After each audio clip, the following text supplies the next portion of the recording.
vámonos.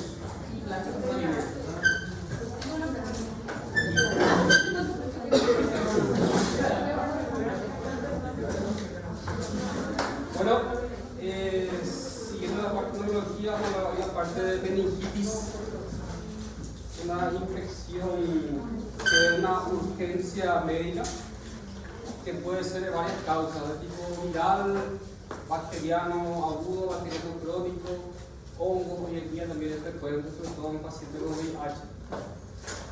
Y bueno, existen varias etiologías. Primero vamos a hablar de la parte bacteriana, ¿verdad? El más frecuente es causado por el Streptococcus pneumoniae de forma esporádica y tiene relación muchas veces con una puerta de entrada, ya sea sinusitis, mastoiditis, otitis media, como puerta de entrada. Después hay casos por decir meningitis, puede haber casos por ahí aislados o casos endémicos, epidémicos, que es muy contagioso, sobre todo en jóvenes.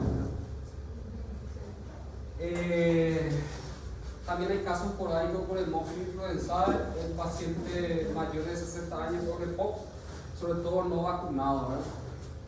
Hoy en día esto pone en caso ya no se ve. También el Streptococcus se puede ver mayores de 50 años con comorbilidades como diabetes, por ejemplo, o otros estados de inmunosupresión, y la enterobacteria en pacientes inmunodeprimidos o también asociados a procedimientos invasivos intrahospitalarios, ¿verdad? Bueno, la mayoría de estas infecciones comienza con la colonización de la mucosa de la vía superior, después hay una bacteremia por algún desajuste del sistema neurológico y después la invasión meningia que provoca infartos cerebrales, edema cerebral y hasta hidrocefalia. Y obviamente esto genera un síndrome de hipertensión endocraneana. En el caso que sea una meningitis bacteriana, la progresión es rápida. Si uno hace el diagnóstico 24-28 horas, esto puede generar un estado de coma y muerte, ¿verdad? Por hipertensión endocraneana severa. Bueno, el 50% de los casos presentan factores predisponentes, ¿verdad? Una enfermedad de base o alguna infección por continuidad, ¿verdad? Como dijimos al principio, otitis media, sinusitis, mastoiditis, que le consideramos como infecciones parameningias, ¿verdad? También puede haber meningitis después de un traumatismo encefálico. Tuvimos casos de pacientes que hicieron una fístula de LCR por la nariz después de un traumatismo y que hacía meningitis a repetición, ¿verdad? El paciente tenía rinorraquia, siempre golpeaba LCR por la nariz, hizo como 3-4 episodios de meningitis y después se pidió que era una fístula, después de un traumatismo, ¿verdad? Después de la neurocirugía también, cuando se coloca un catéter de PIC o algún tipo de cranectomía y todo eso, puede haber también una meningitis de origen intrahospitalario. Obviamente en esos casos los genes son mucho más agresivos y intrahospitalares, pseudomonas, estafilos áureos, etc.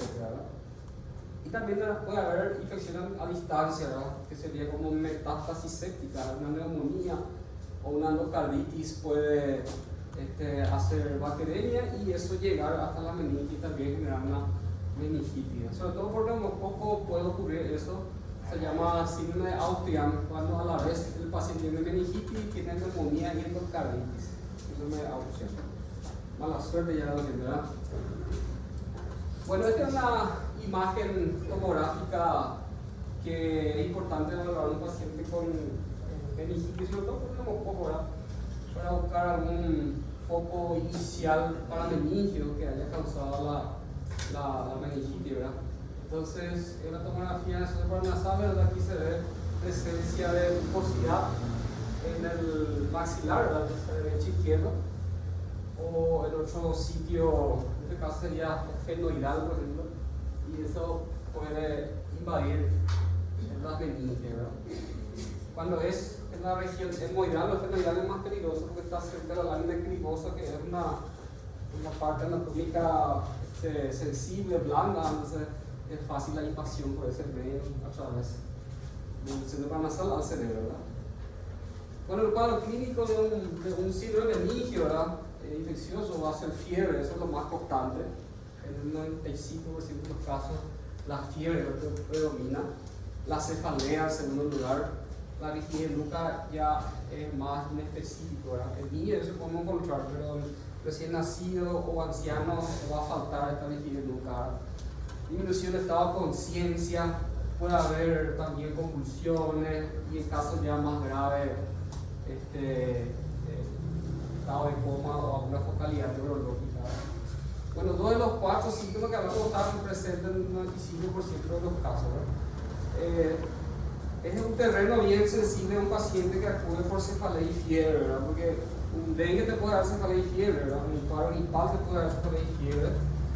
Pero generalmente cuando hay una meningitis bacteriana aguda vamos a tener leucocitosis, neutrofilia y lo vamos a encontrar un poco evidente, ¿verdad? O sea, la orina va a estar limpia, no hay lesiones en piel, la radiografía va a estar limpio, no hay síntomas respiratorios, entonces en esos casos amerita una punción lumbar en busca de un foco meningio, ¿verdad? Bueno, en 15% de los casos puede haber focalidad neurológica, 30% crisis epiléptica, un contexto de meningio y en un tercio de los casos una laberintitis a nivel del oído purulenta que puede dejar como secuela sordera posterior. Esto es más frecuente por neumococo. De ahí que el tratamiento antes de iniciar tratamiento antibiótico, una meningitis por neumococo está indicado usar corticoides. ¿Para qué los corticoides? Justamente porque disminuye la secuela que es la sordera. Bueno, el síndrome de Waterhouse-Friderichsen o sepsis meningocóxica es una infección por el meningococo que genera generalmente epidemias o endemias y se caracteriza por presentar lesiones en piel de tipo vasculítico o petequias, y eso va a generar CID y por coagulación, por coagulativa de consumo va a generar trombosis en las glándulas suprarrenales y eso va a generar lo que se llama síndrome de Waterhouse-Friderichsen, que es una insuficiencia suprarrenal aguda como consecuencia de la sepsis meningocóxica. Estas son las lesiones, ¿verdad? Ya hay muchos casos de estos pacientes que vienen con síndrome de meningio y aparecen estas lesiones en piel. Es característico de la meningococcemia. Incluso se habla que esto se puede hacer un raspado y un frotis y mirar microscopio en la presencia de los microfocos negativos como diagnóstico, ¿verdad? Como parte del diagnóstico. Entonces uno ve esta imagen y en un cuadro bien agudo se pone la fiebre, entonces lo que uno va a pensar es una meningococcemia muy grave. No siempre, ¿verdad? Una meningitis por meningococo no más, ¿verdad? Y ahora si invade la sangre y afecta la zona renal, entonces vamos a tener lesiones de piel y el paciente va a presentar hipotensión, ¿verdad? Bueno, el diagnóstico. Entonces, cuando tenemos un paciente con cefalea y fiebre y no tenemos un foco atribuible a ese cuadro, si tenemos leucocitosis, neutrofilia o rigidez nuca o signo de hipertensión de craneana, entonces obviamente el diagnóstico debemos hacer para una punción lumbar. En la punción lumbar, entonces, lo que buscamos es, vamos a hacer un citoquímico, un laboratorio, y se busca el valor de la glucosa, el valor de las proteínas y la celularidad. Normalmente hay estas 5 células por campo de tipo mononuclear en el líquido celular raquídeo como normal. Cuando aumenta más de 5 por campo, ya entonces estamos hablando de un foco inflamatorio, ¿verdad? Bueno, las proteínas siempre aumentan. Siempre que existe una meningitis, ya sea de origen viral o bacteriano o micótico, las proteínas siempre aumentan. Hay una hiperproteinorragia. El valor normal de las proteínas es de 15 a 40 miligramos por decilitro en LCG. Son de 1150, 200, 800, es el valor de las proteínas en una meningitis. La glucosa está consumida, ¿verdad? Siempre que hay una infección bacteriana o micótica, la glucosa se consume, ¿verdad? Si es una infección viral, la glucosa no se consume. Eso es un dato interesante, ¿verdad? Cuando hay una meningitis viral por cualquier enterovirus o incluso vimos casos por chikungunya, otros virus comunes, ¿no? O en el caso de VIH por herpes, etc. Entonces en esos casos la glucosa no se consume, ¿verdad? Cuando decimos que la glucosa está consumida, normalmente tiene que ser el 60% del valor de la glicemia en sangre. ¿Qué quiere decir eso? Que si en sangre tengo 100 de glucosa, el LCR tiene que ser 60. Para que esté consumido, tiene que estar por debajo del 40%. O sea, si en sangre yo tengo 100 de micelia y tengo 10 en LCR, eso significa que tengo una glucosa consumida en LCR y va a favor de una infección bacteriana o micótica. Bueno, ¿cuándo pedir la tomografía en caso de que sea una meningitis? ¿Verdad? No en todos los casos se pide la tomografía de entrada para punzar, ¿verdad? Entonces, si el paciente está con una alteración del estado de conciencia, hay una focalidad neurológica, tuvo antecedentes de convulsión, hay edema de papila a través del fondo del ojo, entonces en esos casos tenemos que hacer una tomografía previa para descartar que no exista una masa a nivel intracerebral que esté generando un desplazamiento de la línea media o un colapso ventricular, ¿verdad? ¿Por qué eso? Si es que yo hago una función con esas características en la tomografía, puedo generar un enclavamiento o una hernia cerebral que puede ser fatal, ¿verdad? Entonces, cuando uno hace la punción lumbar y tenemos una masa encefálica, el líquido que sale de modo de succión, ¿verdad? Puede estirar la masa encefálica, sobre todo el tronco encefálico sobre el agujero magno, y eso genera un enclavamiento y aprieta el núcleo vivo y hace un paro cardiorrespiratorio y muerte, ¿verdad? Entonces, por eso siempre la tomografía encefálica previa en estos casos. Así el paciente está con un grado 15-15, no tiene visión borrosa, sin enfermedad de base, bueno, se puede hacer una punción lumbar sin hacer una tomografía previa, ¿verdad? Bueno, si la sospecha es alta y tiene indicación de hacer tomografía, no tenemos que retrasar el inicio del tratamiento porque es una urgencia médica, ¿verdad? De repente tomografía no siempre tenemos disponible, entonces en el caso de que la sospecha sea alta, debemos iniciar el tratamiento como si fuera una meningitis hasta demostrar lo contrario, ¿verdad? Bueno, entonces, como el neumococo es la causa más frecuente, se debe iniciar primero dexametasona, una dosis de 10 miligramos cada 6 horas por 4 días, y minutos después ya la primera dosis de antibiótico terapia empírica, ¿verdad? Entonces, cuando hay una meningitis, digamos, extrahospitalar, el tratamiento empírico incluye vancomicina y ceftriaxona. Es un tratamiento empírico. Entonces, dexametasona, vancomicina y ceftriaxona cubriendo los gérmenes más frecuentes. Neumococo en general y después meningococo, ¿verdad? Empírico. Obviamente, eso vamos a evaluar después de la tinción de Gram y del cultivo que vamos a obtener del líquido cefalorraquídeo, ¿verdad? Bueno, ¿cuál es la importancia de la tinción de Gram? Nos da un panorama ya de cuál es la etiología de esa meningitis, sobre todo si la glucosa está consumida y está aumentado en las proteínas, ¿verdad? Si la meningitis es de origen bacteriano, como neumococo, meningococo, estáfilo, hemófilus, vamos a tener un aumento de celularidad del líquido cefalorraquídeo, pero de origen polimorfo nuclear, ¿verdad? Es polimorfo nuclear, porque los neutrófilos son los que aumentan, ¿verdad? En el caso que sea por una meningitis por sífilis o por tuberculosis o por criptococosis, hay un aumento pero de mononuclear. Esa es la diferencia. Hay que tener en cuenta que cuando hay una meningitis por tuberculosis, criptococosis, neurosífilis, todo eso produce un aumento de mononucleares. Es decir, una meningitis bacteriana aguda va a ser aumento de polimorfo nuclear. Y si es una meningitis viral, ¿qué le parece? ¿Cómo va a ser? ¿Mononuclear o polimorfo nuclear? Mononuclear, pero la glucosa nunca está consumida. Esos parámetros son importantes tener en cuenta en el citoquímico del LCR. Bueno, cuando pedimos la tinción de Gram, obviamente los virus vamos a poder detectar ahí. Pero si la bacteria, ¿verdad? Si el informe en la primera hora dice presencia de cocos Gram positivo en cadena, ¿cuál es la etiología? Coco Gram positivo en cadena. Esto te cobra amoníaco. Entonces te da un panorama, te da la sensibilidad al antibiótico que es algo que es neumococo.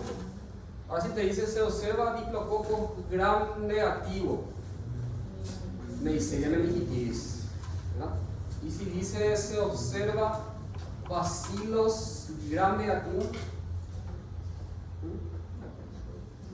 no, hablamos de coli entre las causas de meningitis, ¿verdad? Entonces que se hizo hospitalar, ¿verdad?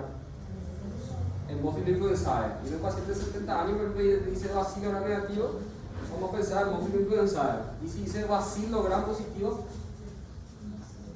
listeria monocitogénica. La listeria monocitogénica se ve en menor de 3 meses y más de 60 años con enfermedad de base. diabético, alcohólico, inmunodeprimido, eso puede haber meningitis por listeria monocytogenes. Es un bacilo gram positivo. Y se dice cocos gram positivo en racimo estáfilos. Ya probablemente ya he dicho hospitalar, ¿verdad? Después de algún procedimiento invasivo, ¿verdad? Y alguna neurocirugía, etc. Y lo mismo, ¿verdad? Si te dice bacilo gram negativo y se operó recién el paciente de algún tumor, alguna derivación del trigo inhalado y se infecta de eso, vamos a pensar en pseudomonas, dependiendo de la historia clínica. Bueno, ahí lo que dice al principio era la función lumbar está contraindicada en presencia de lesión intracerebral por riesgo de herniación, ¿verdad? Entonces, si existe un tumor que está produciendo desplazamiento en la media o colapso ventricular o que esté en la fosa posterior, está contraindicada la función lumbar. Obviamente ahí no va a ser mayor meningitis diagnóstico, que sea un tumor o un absceso cerebral o otro tipo de lesión más clara. Bueno, la posición lumbar se puede hacer en dos posiciones: de cúbito lateral, posición fetal, ¿verdad? Las rodillas aproximadas, que el codo toque las rodillas, una hiperextensión de la columna cervical, aumento de la curvatura de la zona lumbar para que se pueda aumentar el espacio intervertebral. Tenemos que identificar primero la cresta ilíaca anterosuperior y de ahí nos vamos hacia atrás y llegamos a la zona del espacio lumbar entre L2 y L3. ¿Verdad? Entonces, cuando uno hace este movimiento, ahí vamos a sentir mejor el espacio intervertebral entre L2 y L3. Se puede hacer una punción más arriba y se puede hacer una punción más abajo, sin problema. ¿Verdad?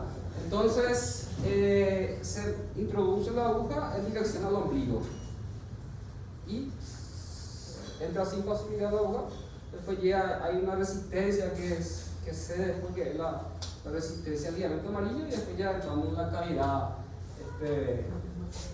espinal, ¿verdad? Entonces ahí ya vemos la salida, una vez que se saca el bisel, vemos la salida del líquido cefalorraquídeo, ¿verdad? Bueno, si la salida es purulento, obviamente es una infección bacteriana, ¿verdad? Ahora, si es viral o meningitis crónica por tuberculosis, el líquido es prácticamente normal, ¿verdad? O ligeramente turbio. Bueno. Entonces, estas son las características del líquido cefalorraquídeo que estamos hablando, ¿verdad? Siempre es importante medir la presión de apertura con una regla de PVC o de forma casera. Se pone un macrobotero y se agarra una regla y se mide hasta dónde sube el nivel de salida del líquido cefalorraquídeo. Bueno, en el caso que sea una MBA, la meningitis bacteriana aguda, vamos a tener polimorfos nucleares más de 5 por cámara, entre 100 y 1000 polimorfos nucleares. Y la glucosa está consumida menos del 40% de la miseria plasmática simultánea. O sea, siempre que vamos a hacer estudios de SR, tenemos que solicitar también una glicemia simultánea de sangre periférica para hacer la comparación, ¿verdad? La aumento de la proteína más de 50 en todos los casos de meningitis, ya sea viral, bacteriana, aguda o crónica. Y las tinciones siempre son importantes, que nos dan un informe preliminar del cultivo que tarda entre 48 y 72 horas. Sobre todo la importancia es confirmar la etiología y también ver la sensibilidad a los antibióticos. Entonces, ¿qué pasa si dice que es un neumococo sensible a ceftriaxona? Le puedo suspender la comicina. Le puedo suspender la comicina. Así se resiste a ceftriaxona, bueno, se sigue con comicina y se suspende ceftriaxona.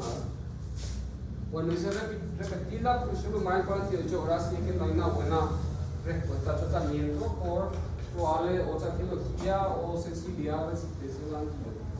Así como la neumonía, se puede pedir también antígeno neumococo en PCR o en orina. Los positivos y eso es la etiología. Rascado, lesión cutánea para tinción de grado en caso de que sea una meningococcemia, como vimos la lesión hace rato, esa lesión es tipo vasculítica. Bueno, ¿qué es la meningitis decapitada? Van a escuchar muchos términos. Estos son pacientes que empezaron una clínica de meningitis y fueron automedicados o mal medicados, entonces ya con antibióticos, y en el LCR prácticamente ya no hay muchos cambios floridos de una meningitis. Entonces es más complicado, ahora de repente uno quiere suspender los antibióticos y el paciente después empeora. sería una meningitis mal curada, decapitada. Eso ocurre mucho, gente que se automedica una música valvular y cuando mejora después de una urgencia, entonces ya el líquido cerebroquino ya no tiene unos cambios floridos al diagnóstico. Bueno, el tratamiento empírico dije que era vancomicina ceftriaxona. En el caso que sea un paciente más de 60 años con enfermedad de base, diabetes, inmunosupresión, hay que cubrir siempre la bacteria que se llama Listeria monocytogenes. ¿Cuál es el antibiótico específico empíricamente para erradicar esa bacteria? Es la ampicilina. Entonces, un paciente de 70 años con meningitis que tiene agua con clínica, le vamos a cubrir ceftriaxona, vancomicina, ampicilina, hasta que se tenga los resultados del gran cultivo, ¿verdad? Bueno, hace poco tuvimos un caso raro de un tipo joven que fue una meningitis por listeria y era sano, y lo que más llamó la atención es que su LCR era mononuclear, pero vino la tinción, el cultivo y PCR listeria monocytogenes y se curó con la ampicilina. Es un caso raro. Bueno, el tratamiento de la meningitis dice necesita un aislamiento respiratorio del paciente por 24 horas de inicio del antibiótico en caso de meningococo. Entonces, cuando la gente escucha meningitis ya corre todo, ¿verdad? Pero la meningitis más frecuente es el meningococo. Ese no se contagia a una persona. Ahora, cuando es meningococo, sí, ese es contagioso. Y en teoría, si estaba a menos de 2 metros por más de 15 minutos con ese paciente, hay alto riesgo de contagio, ¿verdad?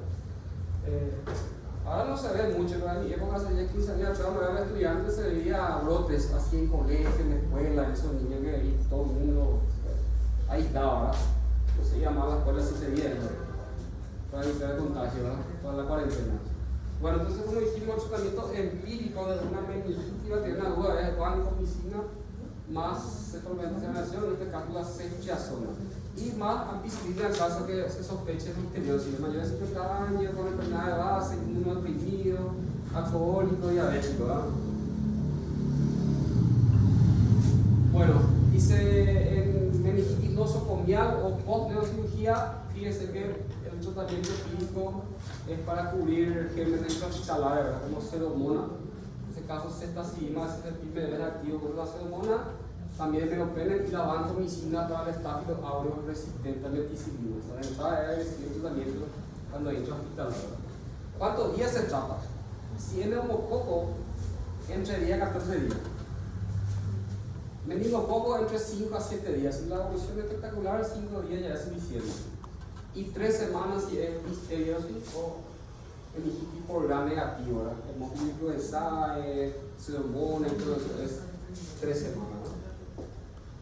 Bueno, existen solamente 2 indicaciones para usar corticoides en meningitis. Uno es la producida por neumococo y el otro es la tuberculosis meningia.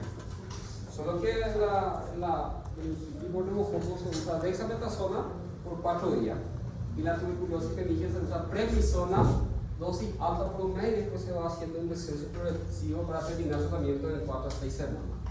Entonces, prednisona utilizamos en caso de meningitis por tuberculosis. Por ser una infección crónica, lo que genera mucho la meningitis son adherencias a nivel del espacio de la medida y puede producir cefalia como complicación tardía. Bueno, ¿cuáles son las complicaciones de una meningitis? Por hiponatremia, por síndrome de secreción de la coagulación antibiótica, donde el paciente tiene disminución de diuresis, existe un estado de hiponatremia normovolémica. Por continuidad también esa infección puede llevarse de generar una absceso cerebral, un empiema subdural o una herniación transtutorial en caso de hipertensión intracraneana severa.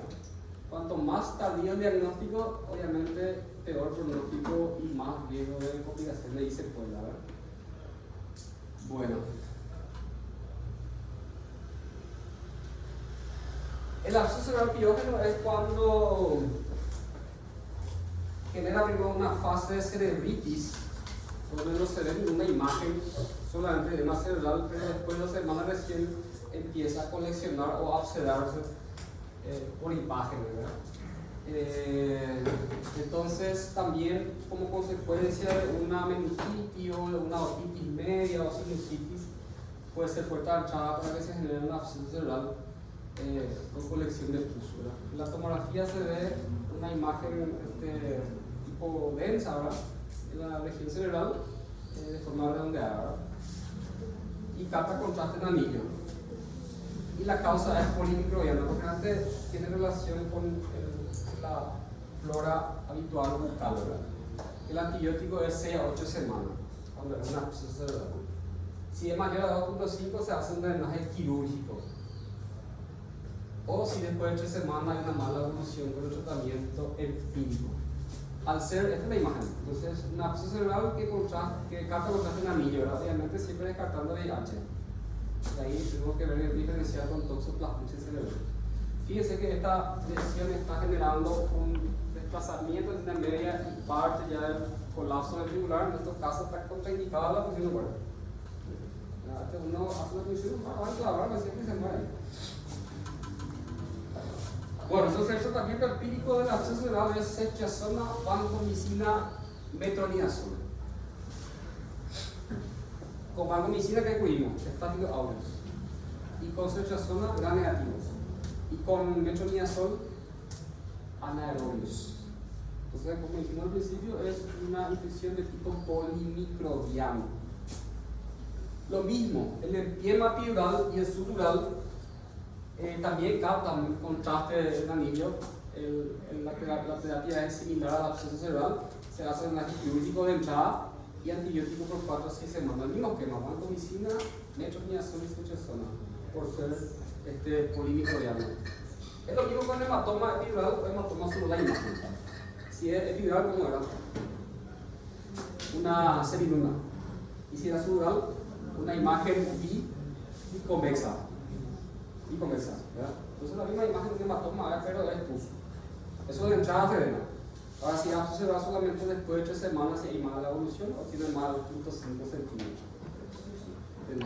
Ahí se ve un hematoma subdural, ¿verdad? Es una lente biconvexa, ¿verdad?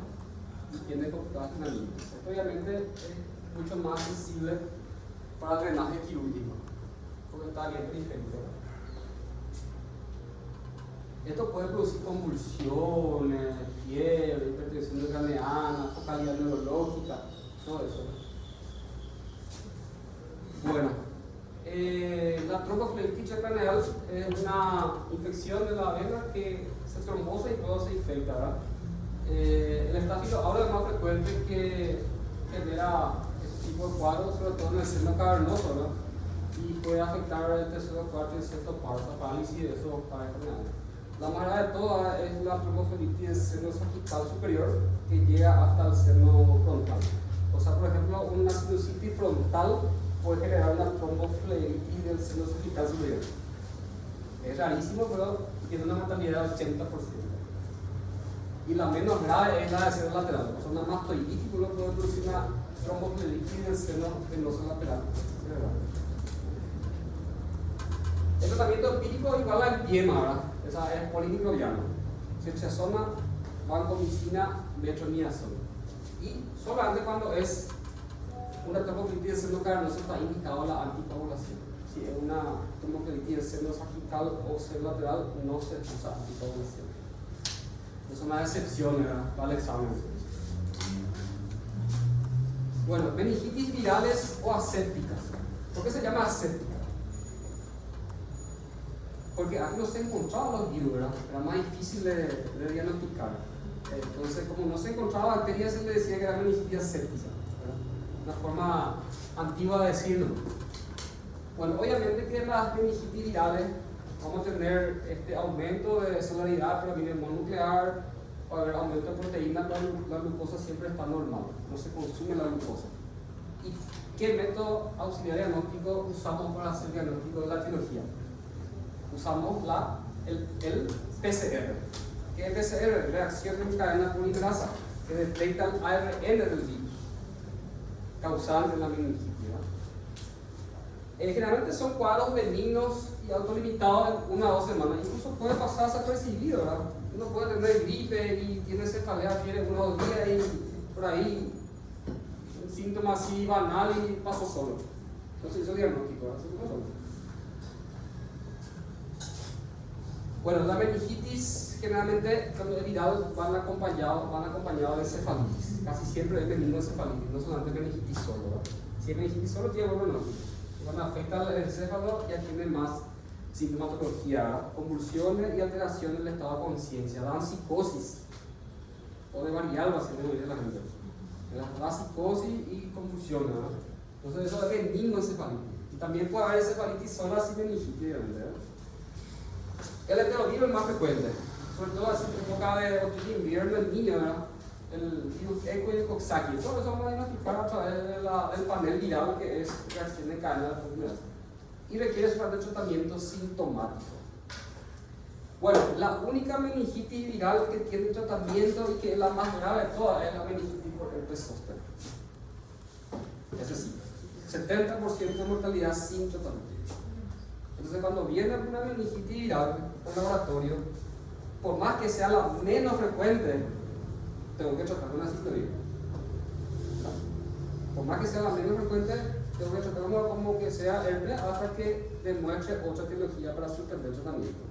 O sea, viene una meningitis viral, voy a tratar con una ciclovir. 10 miligramos kilopeso cada 8 horas por 10 días. Hasta que tengamos un resultado que confirme que descarte. Entonces la menos frecuente, pero la más grave, es la única que tiene tratamiento específico. Herpes zóster o herpes simple. Y un caso ya espectacular acá. El paciente joven tenía herpes simple labial y que después desarrolló meningitis por herpes. Con la ciclovir evolucionaron bien, ¿verdad? Bueno, el encefalitis viral, dice el virus herpes simple es más frecuente en adultos. Y el herpes simple tipo 2 más en neonatos. ¿Por qué eso? Porque el virus herpes simple tipo 2 es más de cintura para abajo, o sea, genital. Y el herpes simple tipo 1 es más frecuente de cintura para arriba, bucal. Entonces, ¿qué pasa en el trabajo del parto? Si una mujer tiene herpes simple tipo 2 genital, le pasa al niño por el canal del parto, ¿verdad? Bueno, virus varicela zoster, enterovirus, arbovirus, eso mismo a patadas, sobre todo chikungunya, zika, dengue, todo eso puede generar encefalitis. Y cuando el encefalitis, como dijimos, la alteración de toda conciencia, convulsión, psicosis. Bueno, diagnóstico PCR, LCR, reacción de cadena polimerasa para detectar todas las etiologías virales posibles, ¿verdad? El tratamiento con la ciclovir es más tiempo, día 21 días. Si es meningitis nomás es 10 días, pero si es encefalitis por herpes es 21 días. Y la resonancia será una hiperintensidad en los lóbulos frontotemporales. Una imagen característica de la encefalitis. Bueno, en fin, ¿alguna pregunta tengan? Sí, recurrente del Mollaret. Meningitis recurrente de Mollaret. Este es, como ustedes saben, la infección por el virus herpes. Una vez que ingresa en el cuerpo ya no se cura. Sufre periodo de reactivación en situaciones de estrés, ¿verdad? Y a eso se refiere cuando hay meningitis a repetición por el virus herpes simple tipo 2 recurrente, ¿verdad? O sea, hay una situación de estrés, el paciente hace meningitis. Es lo mismo que tenga una herpes simple, por ejemplo, labial o genital, ¿verdad? Pero una situación de estrés brota. Y este es lo mismo, pero solo que es la meninge, ¿verdad? Cada tanto hace meningitis, pero recurrente por el mismo virus, que por reactivación, por su estado inmunológico en situaciones de estrés donde hay descenso. No es frecuente. No es frecuente, pero cuando tenemos ese diagnóstico hay que siempre seguir al paciente por la fortaleza de meningitis recurrente, ¿verdad? A eso se refiere. No es frecuente. Y bueno, después cuando hablemos de IHC vamos a hablar de todas las meningitis crónicas, tuberculosis, sifilítica y por criptococcus, parte de IH. ¿Otra pregunta? ¿Cuál era la meningitis que usábamos corticoides? Solamente neumococo, dexametasona por 4 días y tuberculosis por meningitis. Tuberculosis meningia, que es prednisona por 4 a 6 semanas. Tuberculosis meningia. Solo en esos dos casos. Pero no le va a hacer mal si es otra etiología meningitis. Si de repente vemos otra etiología en los estudios, se puede suspender el corticoide. Pero igual hay que iniciar. Cuando es meningitis bacteriana aguda, 80% de meningitis es por neumococo. Entonces no está mal iniciar empíricamente porque la epidemiología es elevada, ¿verdad? Bueno, algo que nos hablamos acá es la profilaxis. Eso es importante también. ¿Cuándo hacemos profilaxis? En los contactos de pacientes que tuvieron meningitis por meningococo. No por neumococo. Neumococo, si hay un alumnito que tiene, no hace falta cerrar la escuela o suspender todo. Solo cuando por meningococo. ¿Y qué se utiliza? Ciprofloxacina, 500 miligramos dosis única. Acá nosotros eso es frecuente, ¿verdad? Viene de la cárcel, dice meningococo y viene grave, uno tiene que intubar, entonces tiene una exposición muy cerca al paciente y viene más ciprofloxacina. Si está embarazada, el paciente expuesto al paciente con meningitis por meningococo tiene que usar ceftriaxona, 250 miligramos intramuscular. Otra opción es la rifampicina, ¿verdad? Se usa 600 cada 12 horas por 2 días. Ese es profilaxis para los contactos cercanos del paciente que tuvo o tiene sería por meningitis por Neisseria meningitis, ¿verdad? Pero no solamente 24 horas no hace falta aislamiento una vez que inició el tratamiento. Después de la 24 horas ya se está haciendo contacto. Pero los contactos cercanos son menos de 2 metros por más de 15 minutos. O sea, la escuela, eso es obviamente inevitable, ¿verdad? En una escuela, colegio, es donde haya hacinamiento, la cárcel, tiene que recibir profilaxis todo. Pues nada, luego en la cárcel tiene un paciente así, tengo que dar profilaxis a todo el mundo. Siempre para todos, ¿verdad? Para evitar el brote, ¿verdad? Bueno, excelente. Esta noche las 7 clases de hipertensión oral.